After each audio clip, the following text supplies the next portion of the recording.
Kita and his Inukami Yoko work together to dispel evil creatures. Yoko asks Kita why he doesn't want to take her on a date, and he replies that it would get in the way of their very serious work. However, Yoko later catches Kita trying to flirt with other girls. As punishment, she teleports his clothes away and leaves him naked on the street, prompting police officers to arrest him for the 7th time. He sulks inside a jail cell, alongside another pervert and an underwear thief, complaining that this always happens to him. Suddenly, Karina, a special investigator for the government, arranges his immediate release in exchange for his help. Their target is Aisawa, a former novelist who begins to harass couples after his own love life failed. The only reason Kita agreed to help is because he heard Aisawa's powers include stripping people naked, and he wants him to use this ability in a crowded area. He and Yoko lure him out by pretending to be a couple, but to his dismay, Aisawa's abilities only work on men. Kita loses all motivation, leaving Yoko to fight him alone, but she doesn't want to go near him because Aisawa is gross. Kita removes his clothes and distracts Aisawa, giving Yoko an opportunity to burn him alive. As the final nail in the coffin, Kita has Yoko tell Aisawa that she doesn't mind his size. That night, Kita is once again slammed into prison for indecent exposure. Yoko tells Kita that she wants more skinship with him, as all dogs do. He refuses, but Yoko tries to tempt him with service. A dog starts barking at Yoko, which scares her despite being a dog herself. Hake, the Inukami of his grandmother Kayano, appears and brings them to her. She gives Kita a task, a favor from her friend at Daijuju Temple. When Kita and Yoko travel to the village, the mere mention of Daijuju causes them to be attacked. Upon speaking with the head priest, he reveals the reason why he called them over. A few days ago, a karate club smashed shrines holding the spirits of dogs, thinking they were rocks. As a result, the dogs ended up possessing the entire karate club. Kita frantically tries to escape with Yoko, but in a panic, she teleports herself away instead, leaving Kita at the mercy of 20 muscled men. In the aftermath, the chief priest shows Kita that some of the karate club members have regained their consciousness. The next day, Kita takes the dogs out on a walk throughout town, causing untold amounts of damage. Things seem to be going well, but one night, one of the dogs was kidnapped by an angry townsperson who demanded they leave the town. The other dogs enter a frenzy and attack the town, prompting Kita and Yoko to go after them. Kita has Yoko teleport him in between the dogs and the townspeople, causing him to be caught in the stampede.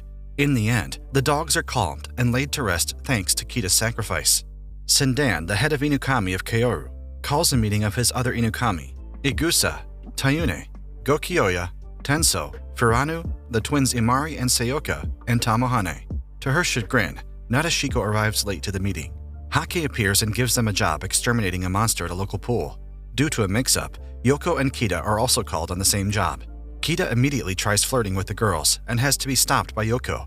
There is friction between Yoko and Sendan, the former calling them useless unless all 10 of them are together. The monster appears, whose water droplets melt away the girls' clothes.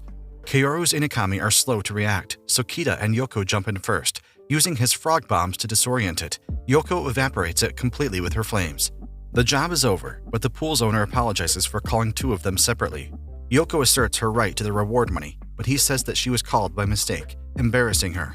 Outside, Kita convinces Hake to send over a role model, Inukami, to discipline Yoko, but in reality, he just wants a cute girl. Yoko, unwilling to receive money not meant for her, drags Kita out.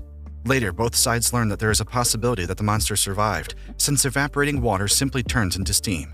Sendan decides to use their strongest spell, Purgatory, requiring all of them to cooperate. Sendan goes ahead with the plan, summoning a large pillar which allows them to completely exorcise the monster. Hake congratulates them on the job well done, but observes Nadeshiko praying for the monster's soul. Later, Hake sends over Nadeshiko to Kita's house. Yoko is annoyed that Nadeshiko is in their home and demands that Hake take her back. He refuses and says this 1 week will be a good learning experience for her. Yoko plots to drive her away, but her efforts seem to be in vain, as Nadeshiko is immaculate at every single chore she does. Yoko's attempts to beat her in physical aspects also fail, as Nadeshiko's chest is larger than hers. Yoko complains that if it were any other Inukami, she would have definitely won. Nadeshiko apologizes but reveals that she took an interest in Kita due to his uniqueness. He may be perverted, but there is an appealing sincerity to him. Elsewhere, Sendan and the others agree to get rid of the one obstacle to their plan, Yoko. Nadeshiko finds a note that Yoko is fighting the Inukami, but when she tries to warn Kita, he seems relaxed about the whole situation. Nadeshiko feels as though she misjudged him and storms out. Kita is right, there is nothing to worry about, because be it 9 or 200-second rate Inukami, Yoko simply outclasses them. When even their purgatory spell fails, they decide to transform into their dog forms and Yoko comments that she's glad Kita isn't around to see what's about to happen. Nadeshiko arrives at the junkyard and finds Hake also watching the fight, who tells her that Yoko is doubtedly the superior fighter. Eventually, Yoko defeats every single one of them. Nadeshiko rushes to defend her colleagues, and Yoko stays her hand. She tells Hake that she's scared of Nadeshiko and chooses to retreat. She later asks him if he planned the whole thing, but he pleads ignorance. Yoko returns to Kita, who is not worried in the slightest. In the end, Nadeshiko is accepted back as one of Kaoru's Inukami, and the others have begun treating her well. As Kaoru's Inukami lick their wounds, they wonder why Kita has such a powerful Inukami like Yoko, even though their master has 10. Hake replies that they are a special case. A few months ago, Kayano calls Kita to tell him a spirit has offered to be his Inukami. Kita is excited, as his attempts to lure Inukami with the promise of work benefits did not work. He excitedly heads to the old temple and meets Yoko, a haughty and overbearing Inukami. Instead of submitting to Kita's will, she insists on being the master. She sets fire to the temple and escapes into the city. Kita chases after her, but Hake first gives him a secret weapon. Kita follows the trail of destruction, eventually cornering Yoko on the roof of a building. After Yoko dumps sewage water on him, he attempts to use the secret weapon, but Yoko teleports it away from him. She opens the bag, but is unprepared to deal with the sinister force within, a small dog. Kita uses this chance to pressure her into submitting to him, but spirits who were tracking Kaoru earlier find him. Left without a choice, Kita agrees to serve Yoko, and she burns the spirits to a crisp. However, her fire continues to burn, so he and Yoko work together to extinguish it using a water tank. Back in the present, Nadeshiko encounters Yoko, whose wounds have been treated by Kita. She then watches them fight and bicker with each other and smiles. Tamahane, still affected by her loss over Yoko, plots to use a cake spiked with laxatives to get back at her. She visits Kita's house, but he explains that Yoko and Nadeshiko are currently out for a medical checkup. She is disappointed, but while she isn't looking, Kita eats the cake whole.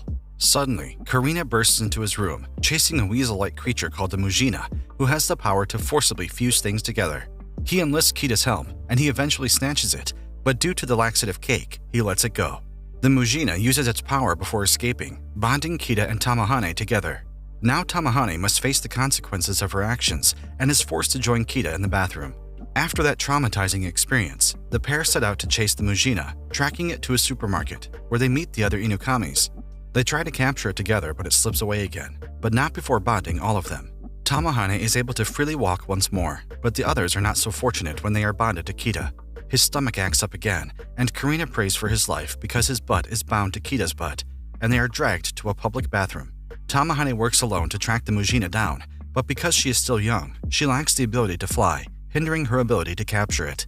She eventually corners it on a drawbridge, where she frantically rescues it from falling onto 2 oncoming trains. Suddenly, she momentarily gains the ability to fly, but she soon plummets into the river. With the effects of the Mujina's spell now gone, Kita manages to rescue her just in time and carries her back to shore. They commend Tamahane on a job well done, and Karina offers to let her keep the Mujina if she can take care of it. Kita takes Yoko with him to a hot spring, and she's excited to be pampered all day long. To her disappointment, they are there for work to investigate a series of holes left by a mole spirit. Kita enters a hot spring where he meets 4 of Kaoru's Inukami, including Nadeshiko, who are there on vacation. Kita has yet to learn his lesson and tries flirting with them, prompting Yoko to tie him up. To punish him, Yoko steals his clothes, cuts the telephone wires, and places a maintenance sign on the bath, leaving him stranded. He starts scaling the side of the building, exposing himself to a young boy, a couple, and an irritated musclehead. Yoko takes great joy in watching him squirm, but she senses and confronts a spirit behind her. Kita rampages throughout the building, busting a hole through the room that Kaoru Inukami are staying at. Yoko enters with Tamakichi, a cat spirit searching for a statue that once belonged to his master. He shows them a map, but it appears incomplete. They notice Kita is missing, but Yoko doesn't care and wishes she had more compassionate master. Nadeshiko says that it's not true and tells her of how Kita earlier brought a pampering tool for her. Later, they race into the city after receiving reports about a commotion. They find Kita brainwashed by 2 spirits into digging all over town. Yoko tries to break it by showing him the pampering tool he bought her, but it does not work. Yoko angrily burns him to a crisp, but the 2 spirits explain that they are simply searching for a treasure they had left behind, and they show the other half of the map. They combine it with Tamakichi's, and they find the buried treasure deep in the mountains. After retrieving the statue, Yoko comments on how unremarkable it is, but Kita says that not all things are about looks. Tamakichi praises him for his maturity, but to their dismay, he immediately jumps into a pile of gold. After a recent string of Peeping Tom cases, Kita and Yoko are assigned to Kaoru's mansion as extra security. However, most of the girls are against Kita staying there, so Yoko comes up with a plan. Kita and Tamahane bump into Igusa, causing her to drop her lewd boy manga. Yoko and the others immediately jump Kita and give him the terms and conditions of his stay. He is absolutely not allowed to do anything perverted, direct or indirect. The terms are harsh, but Kita agrees. Yoko and the others lay bait to try and get Kita to do something perverted, but shockingly, Kita is the decent person and does not fall for anything. Desperate times call for desperate measures, so Yoko thinks of real bait. She has everyone dress up in swimsuits except Igusa, who remains in her room. However, this draws out the real Peeping Tom, the gentleman pervert. They chase him into Igusa's room, where they also draw out Kita, who instantly recognizes the gentleman from prison. He then reveals that the other suspects are present, an underwear thief and the masochist man. Yoko blasts them outside, while Igusa's manuscript is narrowly saved by Kita. This act causes the other Inukami to reevaluate Kita, but this confuses Yoko even more, and she can't believe that Kita is holding himself back this much. As she watches him have fun with the other girls, she decides to leave. Kita secretly celebrates as he held back just so that she would leave. He rushes into the girls' bath, but it is all a ruse. Yoko and the others are there waiting for him. His true colors revealed, they all take turns smacking him with a frying pan. Hake arrives to see Kita picking fleas from Yoko's tail. He apologizes for the intrusion and hands them an invitation to Kayano's birthday party. He returns to the Kawahira estate and commends Kaoru's Inukami for all their hard work. He recalls how he first met Kayano, who asked him for help in dealing with a dangerous reaper. When nobody else stepped forward, Hake agrees to help her. Back in the present, Kita and Yoko arrive quite early, and he immediately sets out to peep on the other Inukami. That night, the party goes into full swing, with hundreds of guests from all over the country, both human and not. Hake finds Kita amusingly flirting with a faceless ghost, and wonders what could possibly be on his mind. Later, he sees Yoko eavesdropping on the other Inukami bad-mouthing her. As revenge, she embraces them one by one in apology, secretly transferring her fleas over to them. Hake enters the main courtyard where he is joined by Tamahane, Sendan, and Nadeshiko. He tells them to cherish their time with Kaoru, and he recalls how he fought side by side with Kayano all those years ago, and how on this very same day, they fought and defeated the Reaper. He reminds them that like cherry blossoms, all good things must come to an end. Kayano later remarks that she'll live for another 50 years and asks Hake to join her. Kayano enters Kita in a spiritual power contest as a representative of the Kawahira family. Because Kaoru is unable to participate, Kita is anxious, as any failure on his part would reflect poorly on his family. However, he soon reverts to his old, perverted self, prompting harsh reprisals from Tayune and Yoko. That night, a mysterious figure enters Kita's room and consumes his energy, and the next morning he is left completely drained. Yoko and the others are troubled that he is unable to fight, especially since Kayano has bet large amounts of money on Kita. Fortunately, Kita wins his first 2 matches due to sheer luck. Loachman dries up the sun, while Clothman is blown away by the wind. Kayano and Tomokichi see something that is visibly wrong with him. Yoko tries massaging Kita to try and get him going, but looks incredibly lewd from the wrong angle. Imari and Sayoka enter with a strange wriggling fruit that they force-feed Kita, and this finally draws out the hunger god that was feeding on Kita's life force. Yoko and the others work together to exorcise the demon, and he surrenders the remaining power to Kita. In the final round, Kita faces off against Fancy Rabbit, a small stuffed animal. He says it's nothing personal, but to everyone's shock, Kita loses it in one hit, and Fancy Rabbit is declared the winner. As Yoko picks up her master, he asks if he had any breakfast yet. Later, it's revealed that Kayano wasn't betting on Kita to win, but to lose, and she enjoys an expensive luxury cruise. Kay and her butler Sebastian visit Kita and Yoko to ask for their help in solving a certain problem. After Sebastian tests Kay's fighting ability, they take him to Kay's mansion, but along the way, she gets carsick and throws up on him. As they are shown to their rooms, Kita is excited to start, after they are promised a huge fortune in return for their assistance. That evening, Sebastian finally reveals their daunting task. Generations ago, the Sindo family bargained with the Reaper. In exchange for untold wealth, the Reaper would torment the family's firstborn every year on their birthday, and would kill them once they turned 20 years of age. Tomorrow is that day. Kita and Yoko look at Kai and laugh at her, since she looks way more like 6 or 7 tops. Despite their joking around, Kita reassures her that they will defeat the Reaper. Moments later, the Reaper, known as the Sea of Violence, appears before Kay. Kita and the others point out that he is a day early and make fun of him. The Reaper tries to leave in embarrassment, but Kita stops him with his frog bombs. He and Yoko leap into battle against the Reaper, but neither his mystic arts, his fists, nor Yoko's fire seem to affect him. Reaper touches Yoko's forehead and subjects her mind to her worst fears, and she goes insane. He does the same to Kita, but all he thinks of is Yoko nagging him. As the Reaper blasts the entire room to pieces, Kei remembers how she has never had a normal birthday in her life, as the Reaper would always torment her. As the dust settles, Kita and Yoko are utterly defeated. The Reaper leaves, and Kei gives up on life and accepts her fate. Before she leaves, she asks Kita to take in Sebastian. Yoko finds Sebastian training, and when she tells him it is futile, he replies that he is merely trying to make amends. He explains he was once instructed to guard Kei's mother, but when it came down to it, he was a coward and ran away. Hake apologizes to Kita for referring him to such a dangerous job, but he replies that he is quite angry now and asks Hake for his assistance. Later, Kita has them prepare a giant blimp and a boxing ring where he intends to fight the Reaper. Kei tries to tell him it's all useless, but Sebastian encourages her to fight on, just as her mother and father once did. Kita reassures them and says that he has a plan. The Reaper appears and a barrier is erected around them, trapping them in the ring. The Reaper is amused at their resistance and decides to also fight with boxing.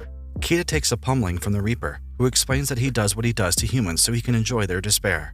Kita is punched in the gut, causing him to spit out his mouthguard, where one of his frogs was hidden. The Reaper is unable to get out in time, and it explodes in his face. It turns out that Kita rigged his gloves with dozens of his frog bombs and purposefully missed his punches so that the Reaper wouldn't realize it. After expending both his gloves, he pulls down his pants to fire off a barrage of frog bombs, blasting a hole in the blimp. He instructs Sebastian to take Kei with him and escape, and they do so in the waiting arms of Kaoru and his Inukami.